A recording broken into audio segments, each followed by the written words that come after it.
Hello viewers, welcome to our channel the wow family. आज कान्हा जी की favourite मेवा पाक की रेसिपी। तो इस रेसिपी में हमें कुछ मेवा चाहिए और वो भी हम अपने इच्छा अनुसार ले सकते हैं। तो आइए रेसिपी स्टार्ट करते हैं। मेवा पाक की खास बात यह है कि हम इसमें अपने अकॉर्डिंग कोई से भी मेवे ऐड कर सकते हैं, या तो हम उन्हें कम कर सकते हैं या हम ज़्यादा कर सकते हैं। आज जो मैं आपके साथ शेयर करूंगी वो 6 तरीके की मेवा से मैं बनाने वाली हूँ। और जो मैं मेवा यूज़ करूंगी वो है 1 कप मखाना, 2 टेबल स्पून गोंद है, 1 कप ग्रेटेड कोकोनट है, घर में जो सूखा वाला नारियल होता है वही मैंने ग्रेट कर लिया है। और मैंने लिया है यहाँ पे 1/3 कप मींग, जो कि खरबूजे के बीज हैं। और मैंने यहाँ पे लिए हैं बादाम, ये हैं 1/4 कप। इसी कप से मेजर करके मैंने ये काजू भी लिए हैं, ये भी 1/4 कप ही हैं। तो इस तरीके से मैंने 6 तरीके की मेवा यूज़ करी है। यहाँ पे जो गोंद है मैंने कम क्वांटिटी में रखा है, आप चाहें तो इसे बढ़ा सकते हैं, कोई भी मेवा आप बढ़ा सकते हैं। तो अब सबसे पहली बात जो ज़रूरी है वो ये है कि जैसे कि मानसून का मौसम चल रहा है, तो बहुत ज़रूरी है कि हम जो ये मखाने यूज़ कर रहे हैं और ये जो काजू यूज़ कर रहे हैं, इन सब को आप नाइफ से कट करके देख लें कि अंदर कोई जैसे मखानों में कई बार जाले लग जाते हैं अंदर, बाहर से तो नहीं पता चलता। तो जब आप नाइफ से कट कर लेंगे तो बिल्कुल पता चल जाएगा कि कौन सा मखाना आपको यूज़ करना है, कौन सा नहीं यूज़ करना है। और जब आप काजू को भी बीच में से कट करके हाफ करके देख लेंगे तो पता चल जाएगा अंदर कोई कीड़ा तो नहीं है। और बादाम भी आप चेक कर लीजिए, क्योंकि बहुत बार होता है रखे रखे उनमें चींटियां लग जाती हैं। तो ये बहुत ज़रूरी है कि कोई भी चीज़ बनाने से पहले आप ये ज़रूर चेक कर लें कि कहीं मेवे में कोई कीड़े ना हो। तो आइए अब हम इन सब चीज़ों को भूनने से पहले या रोस्ट करने से पहले उनको कट कर लेते हैं, काजू को और मखाने को बीच में से। हमने यहाँ पर मखानों को बीच में से कट करके चेक कर लिया है और ऐसे ही हमने काजू को भी बीच में से स्प्लिट करके चेक कर लिया है। तो अब हम इनको एक एक करके सबको घी में, देसी घी में रोस्ट करेंगे। हमने यहाँ कढ़ाई को गैस पे चढ़ा दिया है और मैंने फ्लेम को बिल्कुल बिल्कुल लो रखा है। और अब हम इसमें ट्रांसफर करेंगे 1/3 कप देसी घी। घी मेल्ट हो गया है। अब इसमें सबसे पहले हम गोंद को तलेंगे, क्योंकि गोंद को सबसे धीमी आंच पे ही हमें तलना है ताकि वो अंदर तक पक जाए और अच्छे से फूल। तो जब ये पूरी तरीके से फूल जाए तब इनको ब्राउन करेंगे। गोंद गोल्डन ब्राउन हो रहे हैं और इनको 4 से 5 मिनट लगा है। तो अब हम इनको बाहर निकाल लेंगे। हमने गोंद निकाल लिए हैं और अब हम इसी घी में बादाम भी रोस्ट करेंगे। इसी घी में हमारी सारी मेवा रोस्ट हो जाएगी। बादाम को भी करते समय मैंने मीडियम गैस ही रख रखी है और ये थोड़े से जब होने लगेंगे तब ये फूल जाते हैं और इसी से पहचान हो जाएगी कि हमारे बादाम हो चुके हैं। बादाम हो चुके हैं और इनमें से भी कुछ कुछ चटकने की आवाज़ आ रही है, इसका मतलब ये हो चुके हैं। तो अब आप इन्हें ट्रांसफ़र कर लेंगे प्लेट में। अब इसी घी में हम काजू डाल देते हैं और इनको भी भून लेते हैं। काजू भी हल्के ब्राउन हो गए हैं और इनको भी मैं निकाल ले रही हूँ, क्योंकि अब ये बहुत अच्छे से रोस्ट हो चुके हैं। तो अब इन्हें भी हम प्लेट में ट्रांसफर कर लेंगे। अब हम मखाने करेंगे और इन्हें भी हम गोल्डन ब्राउन होने तक भूनेंगे। मखानों को थोड़ा सा ब्राउन टेक्सचर देने के लिए मैंने हल्की सी गैस की फ्लेम बढ़ाई है, ताकि ये अच्छे से गोल्डन कलर के हो जाएं। और बस ये भी होने ही वाले हैं, फिर मैं इनको भी ट्रांसफ़र कर लूँगी प्लेट में। भूनने में लगभग 3 से 4 मिनट लगे हैं मुझे।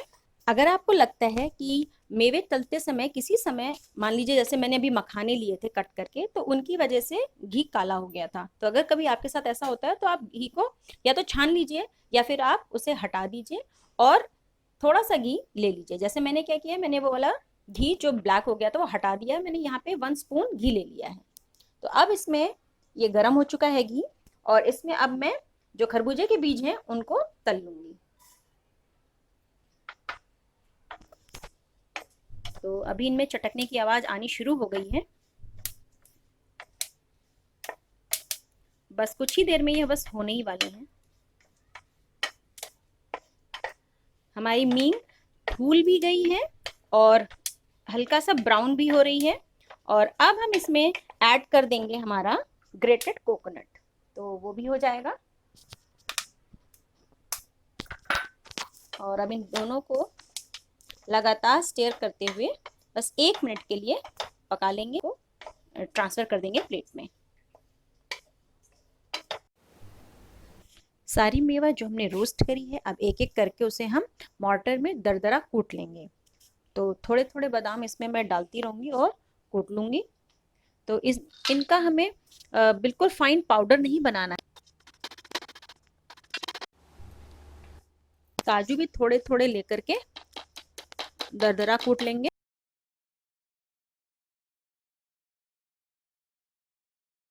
हमने सारे काजू दरदरे कूट लिए हैं और इसी बीच में अब मैं कढ़ाई में चीनी चाशनी के लिए भी चढ़ा देती हूँ, ताकि साइमल्टेनियसली दोनों काम हमारे होते रहें। चाशनी बनाने के लिए हम यहाँ पर लेंगे 2 कप चीनी। तो ये हमारी 1 कप, ये हमने 1 कप पानी इसमें मिला दिया है। और अब हम इसको चलाते हुए पकाएंगे, सारी चीनी घुलने तक अच्छे से मिक्स करेंगे और इसे तब तक पकाएंगे जब तक ये एक तार की चाशनी बन जाए। अब थोड़े थोड़े मखाने लेकर के इन्हें भी हम दरदरा कूट लेंगे।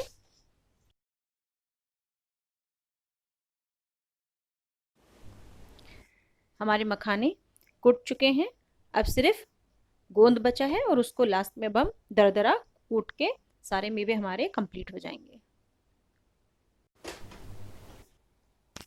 तो ये लीजिए, हमारा लास्ट गोंद बचा था वो भी कुट के तैयार हो गया। अब हमारी सारी मेवा रेडी है।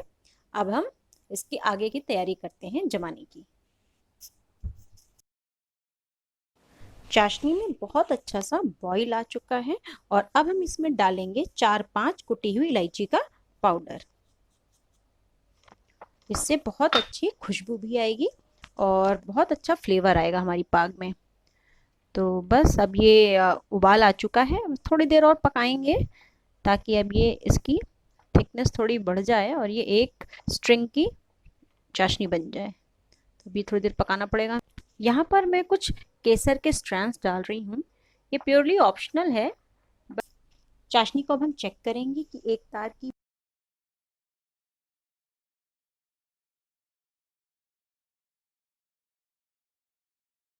चाशनी हो चुकी है। अब इसमें सारी मेवा हम डाल देंगे।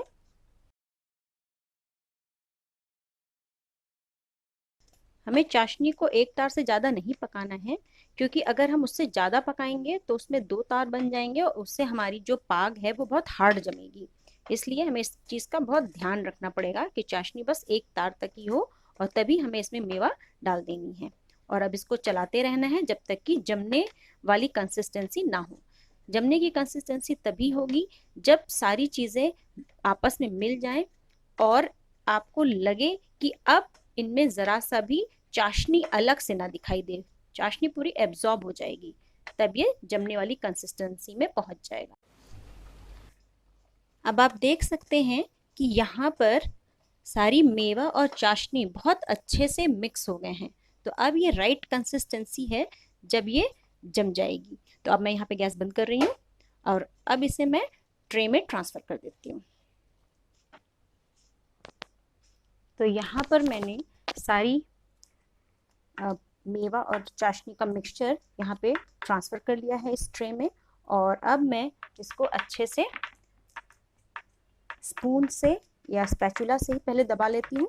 गरम में ही हमें इसे सेट करना पड़ेगा ताकि ये शेप ले ले और अच्छे से जम जाए। इसको इस तरीके से स्पून से आप सेट कर लीजिए प्लेट में।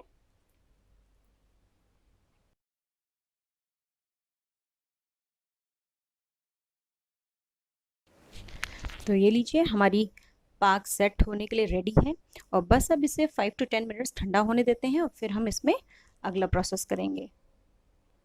पाक को रखे हुए 5 to 10 मिनट्स हो गए हैं और अब हम इसी समय इसमें कट्स लगा देंगे नाइफ से, ताकि बाद में पाग को कट करना इजी रहे।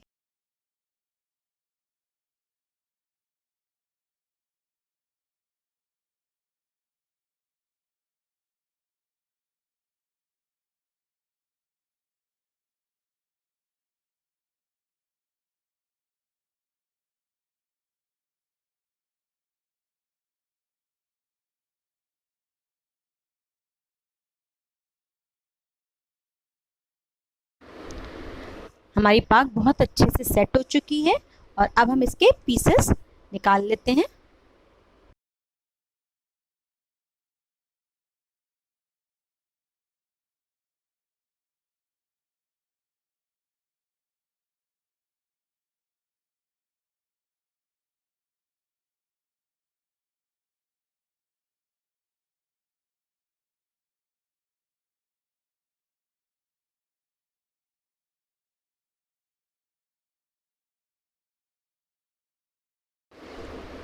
तो देखिए हमारी पाग बिल्कुल रेडी है और कितनी ही बढ़िया जमी है। एक मैं आपको तोड़ के भी दिखा, देखिए सॉफ्ट भी बहुत है, बहुत अच्छे से जमी है हमारी पाग। तो अगर आपको ये हमारी पाग की रेसिपी पसंद आई है तो आप हमारे चैनल को सब्सक्राइब करिए, हमारी वीडियोस को लाइक और शेयर करिए। तो मिलते हैं एक नई रेसिपी के साथ। Till then bye.